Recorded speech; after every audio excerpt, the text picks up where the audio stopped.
Howdy everybody, big fan pussy. Welcome back to the BygMan Plays Planescape Torment, requested by Bormac. We last left off, we had to deal with some jackass candy-eating motherfucker named Quell, who beat around the bush before he would finally frickin' tell me anything I needed to know. I'm gonna dot this sensei here because... then we also have this thing. The sticky grease stone is severely fastened to the pestle restaurant. The scripture beneath it reads, "A messenger." Begins the sensation. As you touch the stone, its green exterior shapes, sharpens, clashing its brightness, becoming more than you can bear. So much so that your eyes, you close your eyes, shut it out. Submerging experience. As you close your eyes, you feel the skin along your arms becoming numb, as if all sensation is being bled from them. Tired, so tired. You try and blink, yet the blank darkness remains. Your lids feel soft and sluggish, unresponsive. You are sitting on what feels to be dirt floor, and around you is the smell of coppery blood and herbs. Why are you here? You came here to... what? Memory fails you, but you feel a growing pain begin to well up within you. Trying to get your bearings. Ah, awake now, are you? Questioning all done. The voice is an old woman, thick and scratchy, as if it is trying to force its way past the thick layer of dust. Try as you might, you cannot open your eyes to see the woman, but you feel a shiver of fear. Something is wrong, terribly wrong. You try to respond. All you can manage is a ragged croak. You can't feel your tongue. And your eyes? What's wrong with your eyes? Listen. Thou must see me, you did. Spoke you did, and poorly. So the price you have paid, The crone sounds amused. Listen. Then her tone drops sharply. No more of your questions. Now you will listen, and you will remember my words. For in minding me you shall live, she hisses. Not if you will hear me, or another bit shall I take. Nod. Remember me, traveler. Remember me to the stone, one of the pretty glimmers in your festive hall. Use it like a cup. Pour what you feel into it. And know this, remember me to a man who wears a skin of scars and tattoos, who seeks memories, but has misplaced them. If smart he is, he will know the knowing of me. Tell him to find me. Or if I am not to be found, tell him to come to the Glimmerstone, and we shall speak, my precious man and I. The woman pauses and then hisses again. Nod if you will hear me, ragged thing. Nod. Ah, pretty polite to listen so long. When he comes to the Glimmerstone, tell the man to speak my name, and your pain shall not have been in vain. The crone's voice trails off as if distracted. You try to speak again, but there is only a sick gurgling noise. What happened? Who is this person? Why are you... You begin to feel yourself slip into consciousness. Ravel! Ravel is I. Updated my journal. There is silence. Ravel? Ah, my precious man! There is the slow shuffling of feet, and you feel a sharp pinprick in your left eye. You gasp, and suddenly, barely you can see with your one and only eye. You lie in a gray hut upon a dirty floor, where your bright red blood is seeping the surrounding gray dust. Your arms are gone. Your legs have been hacked off at the knees. Yet you feel numbed, and there is no pain, only fear. There's someone above you, someone looking down at you. Look up. As you look up through the bloody, blurred vision, you see a horrid, bluish-gray face, gritting with yellow tusks. Ravel is pleased. I'm wondering if this messenger would make it. For a week he was when his bits were placed on my plate. She holds up a towel in front of you, and paled on the tip of it is an eyeball, the right one. Yet to the festive hall he returned. It seems in our time together, hey, has he shared? Blah, I'm getting tongue-tied again. And now you have come. Success! Ravel, I have many questions for you. The crone shakes her head, your blurred vision seeing 3 images at once. Her grayish hair is like brambles drifting down her shoulders. No, only time for answers does Ravel have, and she has no time to waste with your guess questions. Know this, and in knowing grow strong. You must find me, my precious man. But how I do not know. My journal. I am beyond knowing in the lady's place. Now shh, and listen to Ravel, and there is much you must do. To find me, 3 things you must do. Find the door, know the key, and then unlock the key. Let me see here.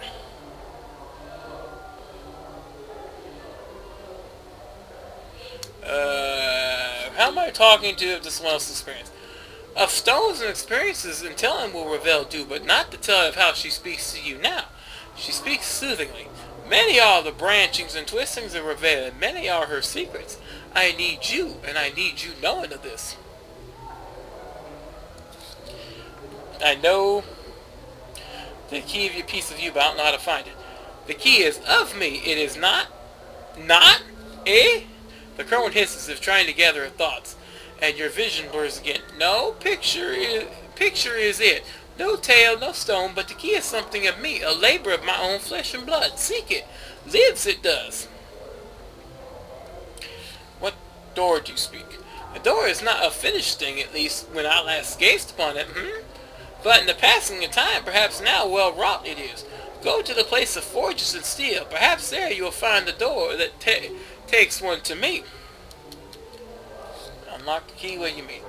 Knowing the key is not enough, so Ravel thinks. Knowing it and unlocking it, 2 tasks must be joined. For at times a thing knows not its nature. But you are no stranger to that. Ravel cackles, a long hideous cry that fills your ears with pain. Okay, I think door you speak of. Okay. Farewell. Return!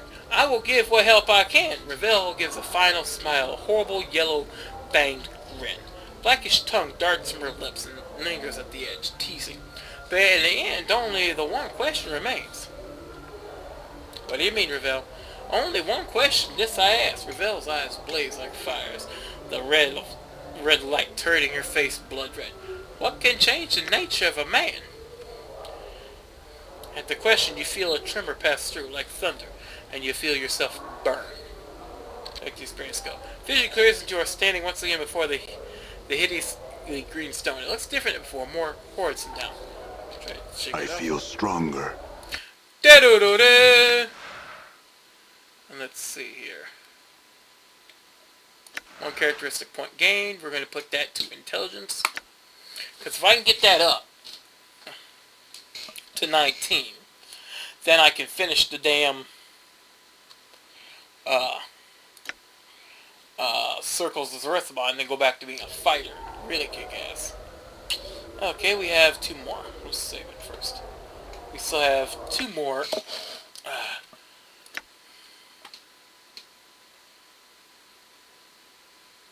Yeah.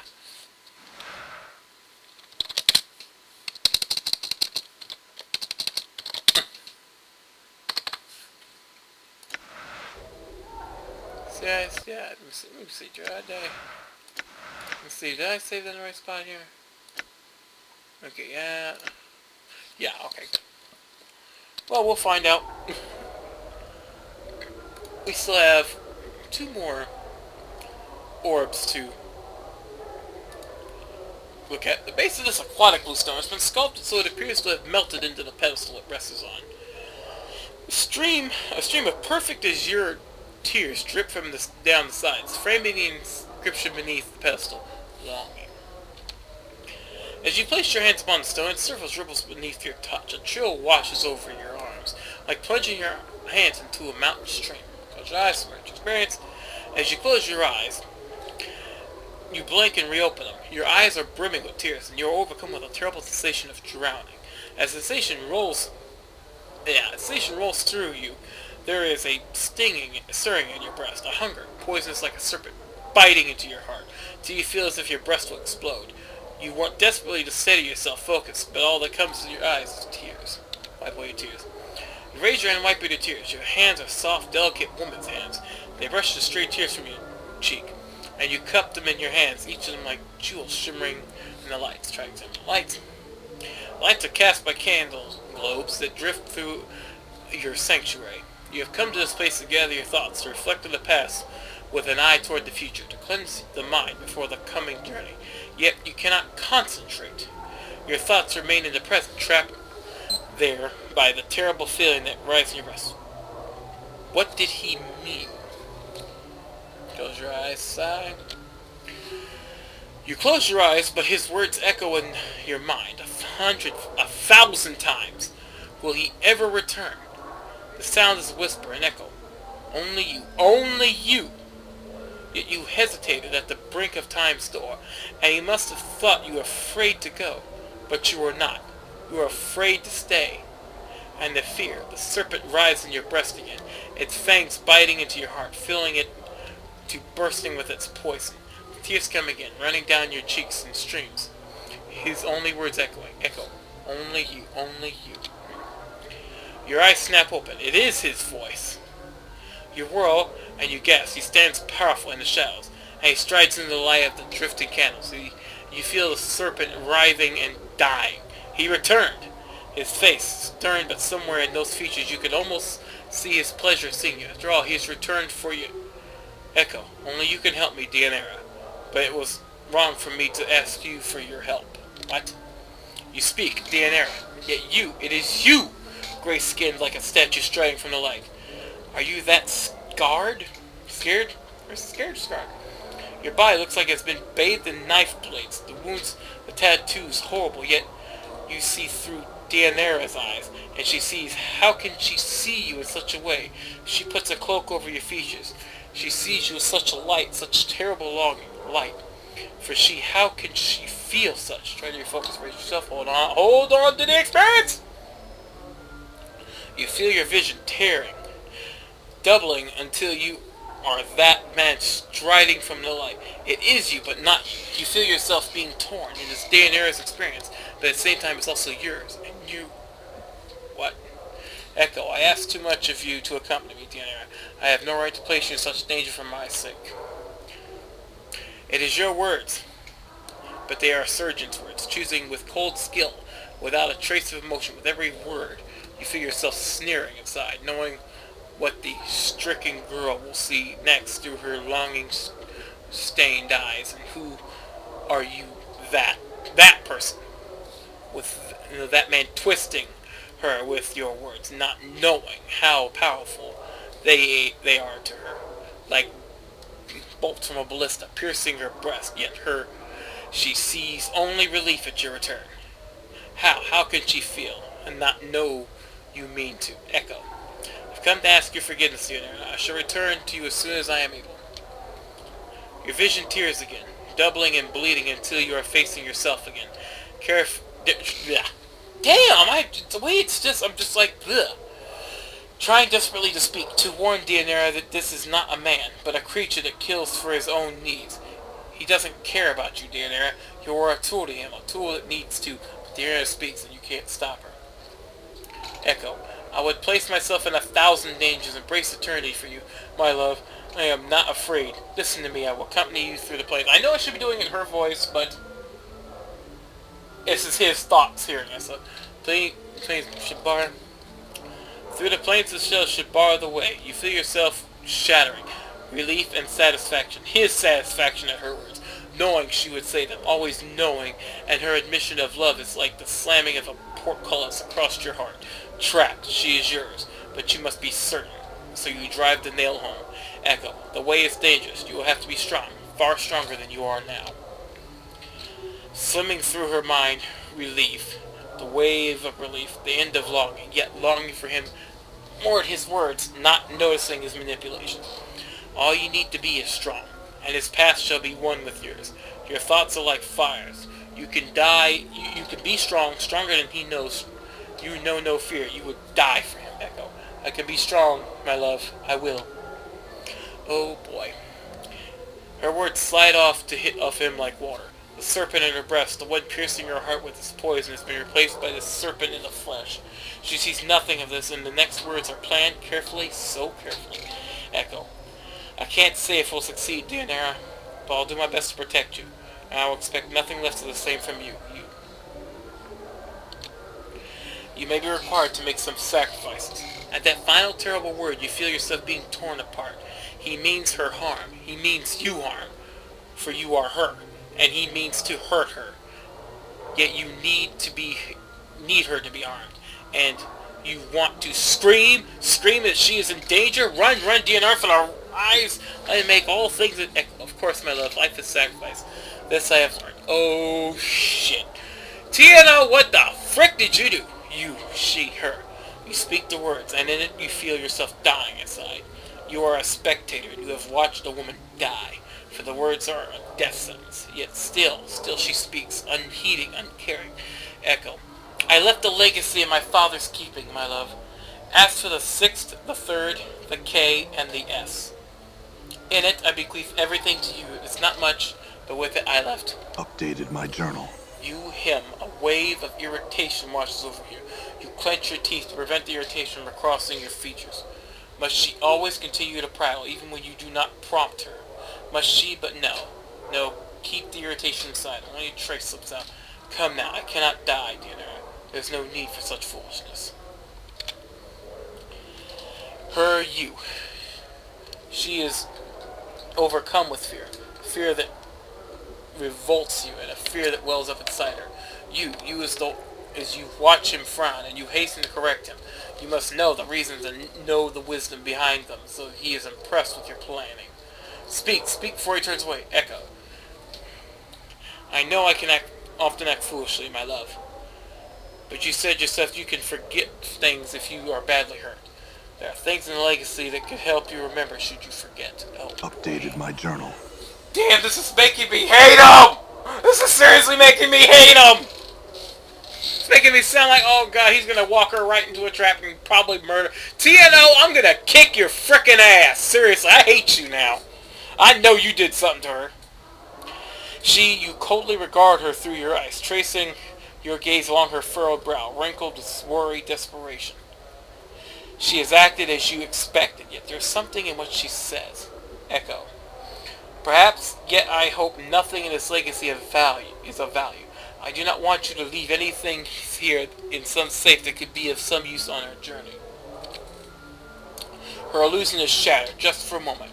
You watch silent as the emotion falls to the ground, splintering like silvered glass of some use. Such a casual statement that yet even Daenerys sees. And you hope, just for a moment, you hope that she sees him for what he is. The serpent. The serpent! And your hope dies as in Daenerys' eyes, the emotion is rebuilt. The slivers being drawn up from the ground, the illusion rebuilt. But the slight sliver of pain remains. He thinks you have done something foolish. Yet you did it for him. You must make amends. But how? You must convince him the legacy is unimportant, but isn't. It's everything. Echo. The legacy, my love, it just has a few things to help you remember. The side of the words falls on Daenerys, so quick, so sharp, you cannot follow its arcing path. Echo. A legacy? The things you do, Daenerys, such romantic gestures, no matter. No, you, Daenerys, you have driven him away again, just like you did the night before. You feel the serpent stirring again, reborn curling around your heart. There is the softness of hisses, yet he does not hear. Echo.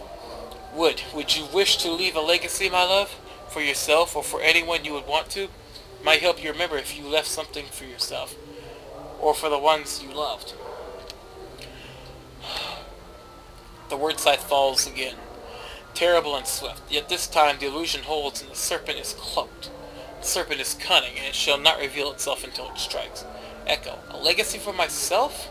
Not likely. The things I would leave for myself would not be safe in some advocate's office, Daenerys. But enough of this, I must leave. He is leaving! You must make him remain. And the experience swirls around you, terrible, the spiraling toward the final scene.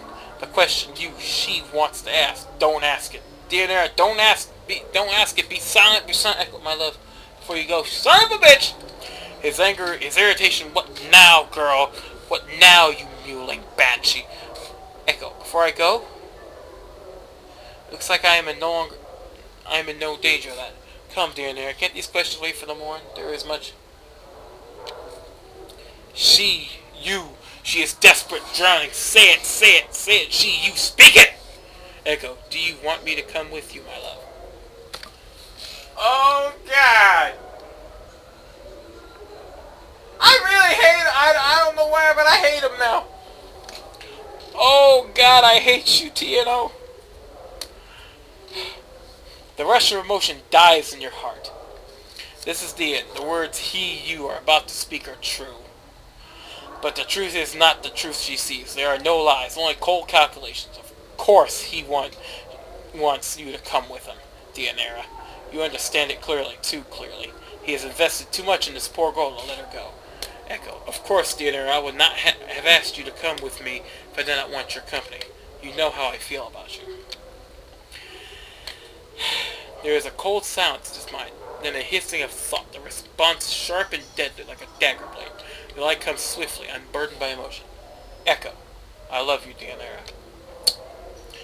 And you want to scream as you feel the lie wash over her like a radiance. But it is a shadow of truth, a serpent's kiss, and he means you harm, and she can't see you. Want to call you out, but she is crying with joy, even as cried with joy, with frustration, with joy, with despair. The emotion washes over you like you are drowning. You need to speak. You long to speak, but you cannot, and... damn, good thing I just ended there. And you scream as you tear your hands from the stone, bloody tears rushing from your eyes, running in streams down your arms, and your hands coat with stone blood, her blood, and you can't warn her, and you can't stop crying. Anna's watching you terrified. She looks like she wants to step forward, but she's pretty. Yeah. Are you alright? Yeah, yes, I just need a moment. Anna is silent, staring at you, hypnotized. Your blood drips upon the floor, each tear spattering into a crimson circle as it strikes the flagstones of the sensorium. What did you see? What did you see in that faint stone? Longing. Anna frowns, confused, and stares daggers at the sensory stone, as if she's thinking about shattering it. I'm longing to break the stone, I am, to tear you up, so... No, I just need a moment, I'll be fine. As much as you want to hurl the memory of the experience from you, you hold it fast, because you know it's important to remember it. It was you in that experience. It was Deanira's experience. But because it was you, your memories flooded you. And you could feel both sides at once. Who were you? Who was that shade of you? Damn. Whew, that's a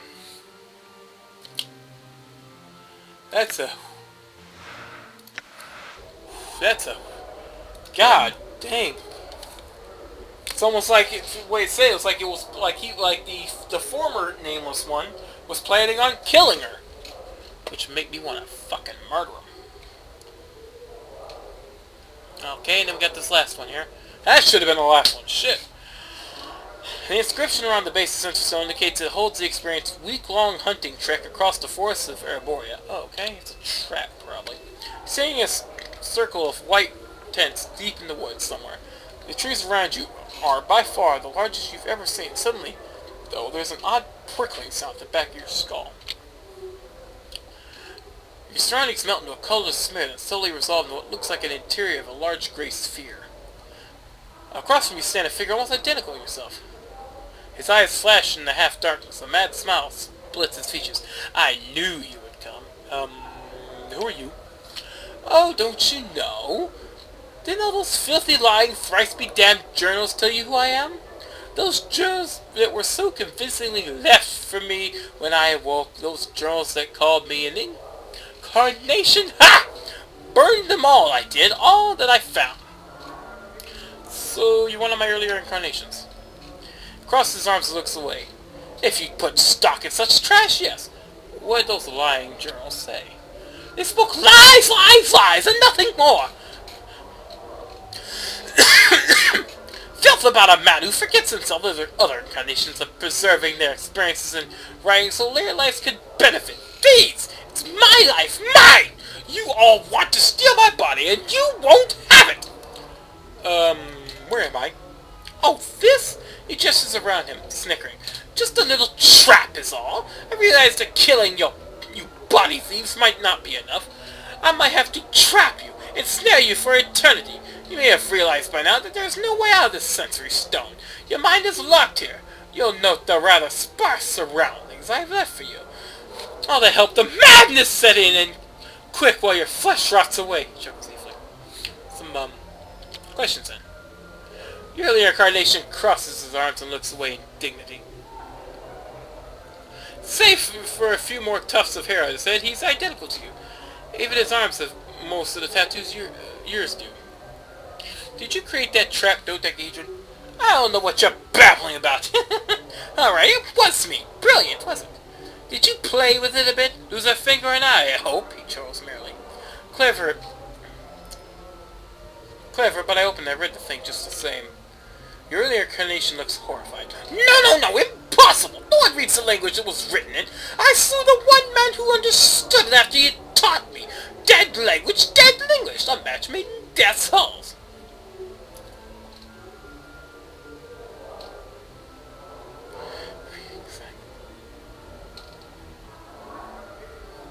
Lie. I could read it because I'm you. I'm not one of the false selves you trapped yourself here. I've trapped myself, don't you see? But that's not... You're one of... I thought I put in safeguards. How could you... be so foolish? He wrings his hands together, biting his lower lip. How'd you get out? How? I've forgotten. Wait. I am the only one who can release you, and that I will not do.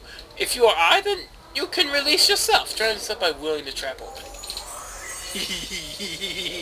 Ha ha, you some bitch.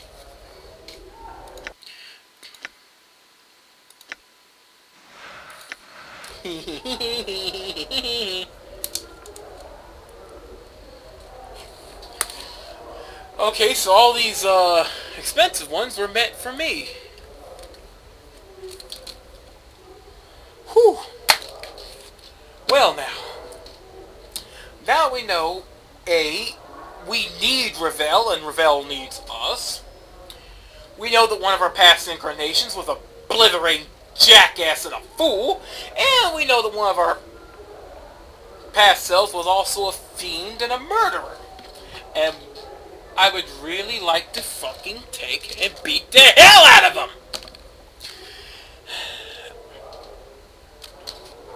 Would I be able to do that? And just what is this all going to lead me to? Besides nuttiness. Find out next time on the BygMan Plays! Planescape Torment requested by Bormac. Until next episode, Big Fat Plus, sayonara, and... You know, I do complain that there is a lot of dialogue in this game, but that part just hit me. And if they have any more dialogue like that in this game, it's going to make it very difficult to continue. And I don't mean for just tons of dialogue. I mean just sheer driving me frickin' insane. My God.